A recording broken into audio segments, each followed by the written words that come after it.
is no point in criticizing bad writing unless we're making an effort to become better writers ourselves. And this is the most unpopular topic of conversation on planet Earth. I don't just mean this YouTube video is going to be unpopular. This YouTube video is going to be a flop. It is. This is the most unpopular topic of conversation at a dinner party. This is the most unpopular topic of conversation inside a publishing house. Conversations between like the author and the editor and the CEO, the executive. Nobody wants to talk about how to improve their writing. And I'm saying nobody, but I'm a living example of an exception to that rule. I actually really enjoy it. When talking to fans of mine who have substantive criticisms of my work, who've actually read my work and have criticisms or constructive suggestions, I love it. There's something wrong with me. The vast majority of human beings on planet Earth cannot endure the sort of self-examination that entails. But there are lessons to learn from how badly written season 3 of House of the Dragon was, how badly written it is. And I warned you guys many episodes ago that I really think there's no point in just getting angry and denouncing the show for being badly written, although this YouTube video would be more popular if that was what I did. My whole YouTube career, I'd be so much more successful if that was what I did.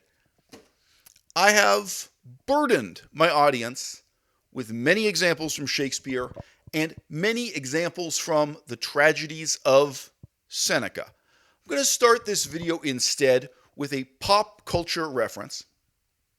Star Trek: The Next Generation, back in the days when Jean-Luc Picard was the captain of the ship.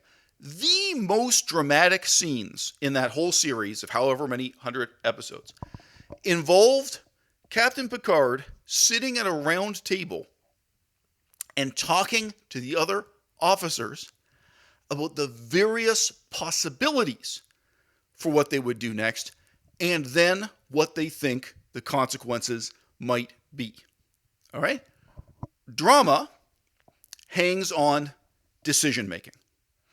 If you're not making a decision, if the character in the drama is just reacting to circumstances, or if they're compelled by those circumstances, they really have no choice, okay, then they are not a hero at all. They are not a protagonist at all. There's a sense in which they're not even a character.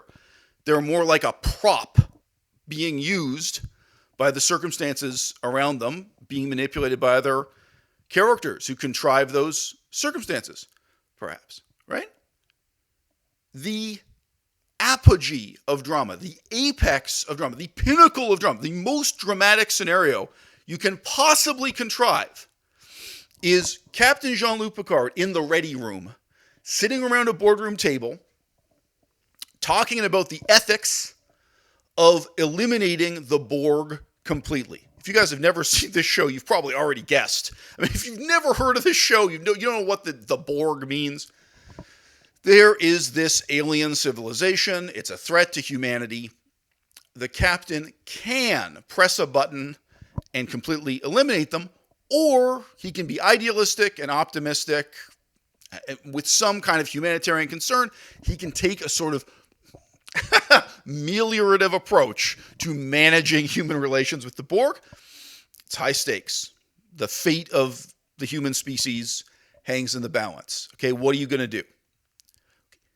If the show were structured in such a way that his back were up against the wall, that he had no choice, which again, it could just be, circumstances of other characters compelling him to do one thing. It could be, force majeure. He could be just overwhelmed by circumstances one way or another. Then there would be no drama at all. It's in the process of presenting the audience with multiple contrasting possibilities that drama lives. And that's what we all learn from. That's what we all reflect on. Okay, so I want to suggest that each and every one of you in the audience attempt to write a drama about the relationship between Donald Trump and Natalie Harp. Let's contrast this to the lesbian romance on House of the Dragon between the queen, to simplify, one woman who claims to be queen out of several. There's several claimants to the throne. Several people describe themselves as king or would like to be king. But anyway, you all know who I'm talking about. The queen and a slightly mysterious female character who is serving as the head of intelligence, the spy master. They call her the mistress of whispers, somewhat poetically. Okay, what if in one scene, this woman, the spy, the intelligence officer, says to the queen dramatically, "I'm not like anyone else in this castle. I'm different from your knights and your servants and your emissaries. I'm different from your colleagues whom you regard as your equals, and I'm different because you're from your own husband. Because all of them serve the realm. All of them care about the future of this kingdom, not me. I only care about you. I only love you. I don't care about this castle. I don't care about this kingdom. I don't care about the future of the economy. For me, there are no other stakes involved." What would make it dramatic is if you have other scenes stating, as a matter of fact to the audience, that this is actually impossible, that it's untrue, that actually she does have her own agenda, or that she doesn't love the queen at all. And where we are left to make up our minds as to which one is more plausible, or if the character in the space of several episodes changed. If you're only presented with one possibility, no matter how dramatic that might seem, examined in isolation, like there's a certain level of passion there in this woman simply declaring her love for the queen. No, that's not what's dramatic. Just having that one sort of impulse, that one kind of stimulus, and then seeing the reaction to it, what you need is to have several parallel possibilities contrasting, with the audience being invited to imagine the consequences if any given one of them were true. We've had scenes in this basically stating to the audience that this woman, the head of intelligence, actually is motivated by compassion for the poor. Okay, so what if we have a contrast? Someone somehow explains to the queen, or the queen herself says to this spy, "No, you're wrong.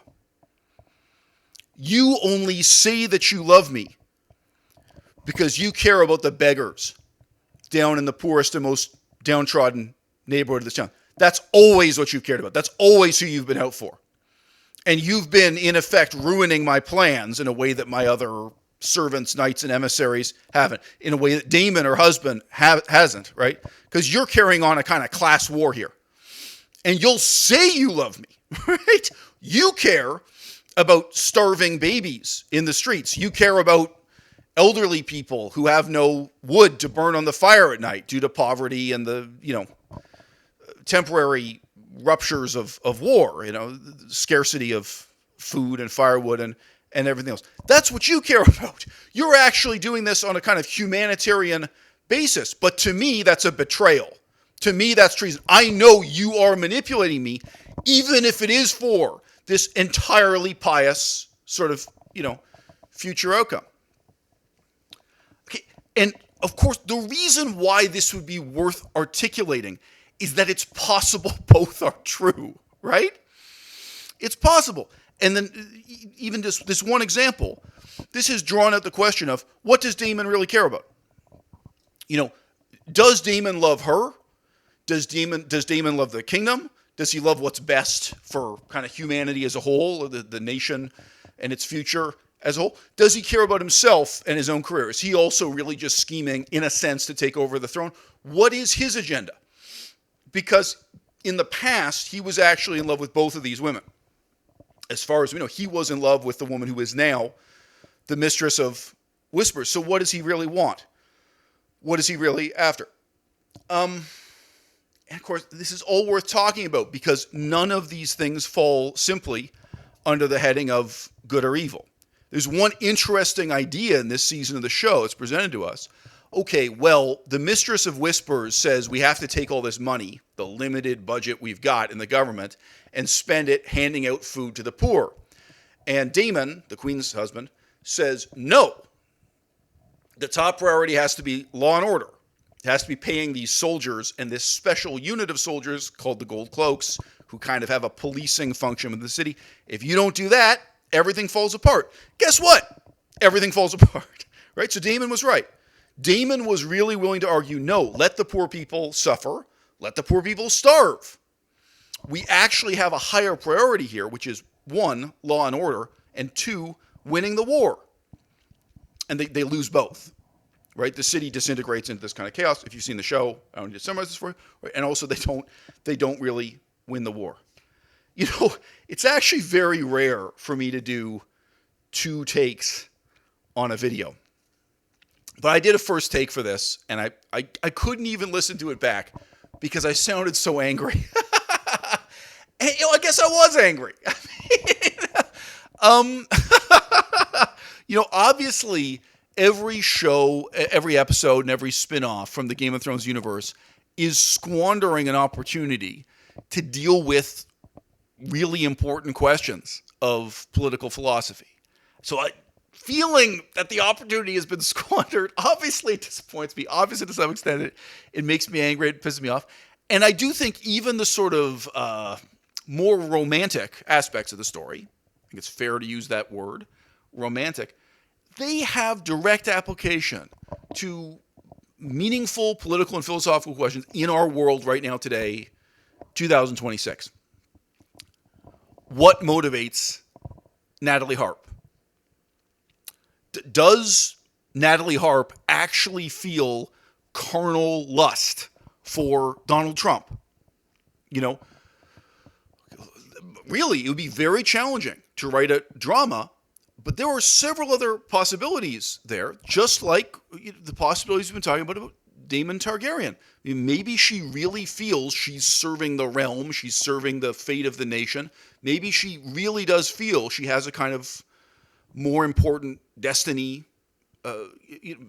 She has other. Maybe she cares about the plight of the poor. I don't know. I mean, you know, there could be all. She may have her own sincere political agenda that, for her, justifies this kind of adoring, pseudo-sexual behavior, this perpetual flattery of Donald Trump, so that she is in that position with that power. But wouldn't it be interesting to ask instead, what if her situation is precisely what I just described from Game of Thrones, House of the Dragon, for the Mistress of Whispers? What if, like the Mistress of Whispers, she's in a position to say to Donald Trump, hey, I'm not like anybody else. I'm not like anybody else who works for you. Because I don't care about who wins the next election. I don't care about the future of the Republican Party, how they do in the midterms. I don't care about the primaries. I don't care about the economy. I don't care about who wins the war in Iran. I alone only care about you.